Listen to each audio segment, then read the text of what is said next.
If you want to download Photopea on your desktop, this video will walk you through the easiest way to install it so you can launch it like a real app instead of opening it in a browser every time. Photopea is a powerful free online editor, and the best part is that you can turn it into a desktop app in just a few clicks. Before we begin, make sure to like this video and subscribe to the channel for more simple software tutorials just like this. Alright, let's get started. First, open your browser. You can use Google Chrome, Microsoft Edge, or Brave for this process. Then go to the official Photopea website by typing photopea.com into the address bar. Once the website loads, you'll see the Photopea editor open inside your browser. This is the version you normally use online, but now we're going to install it so it works more like a desktop application.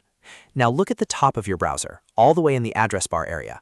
On the far right side, near the bookmark star icon, you should see an install option. In some browsers, it may appear as a small computer monitor icon, and in others, it may be hidden inside a three-dot menu. If you don't see it right away, click the menu and look for something that says Install Photopea. This is the button that tells your browser you want to add Photopea as an app on your computer. Once you click the Install button, a small confirmation window will pop up. This prompt is asking if you want to install Photopea as an application. Go ahead and click Install to confirm.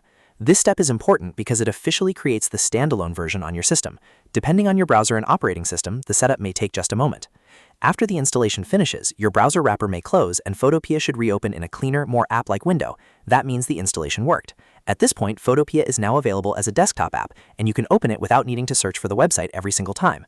On many computers, a green Photopea icon will also appear on your desktop or in your applications list, making it even easier to find later. If you want, you can pin it to a taskbar or keep it in your app menu for quick access. That way, the next time you need to edit images, remove backgrounds, or work on design files, Photopea will be just one click away. This is especially useful if you use Photopea often and want a faster workflow. And that's it. You've successfully downloaded and installed Photopea on your desktop.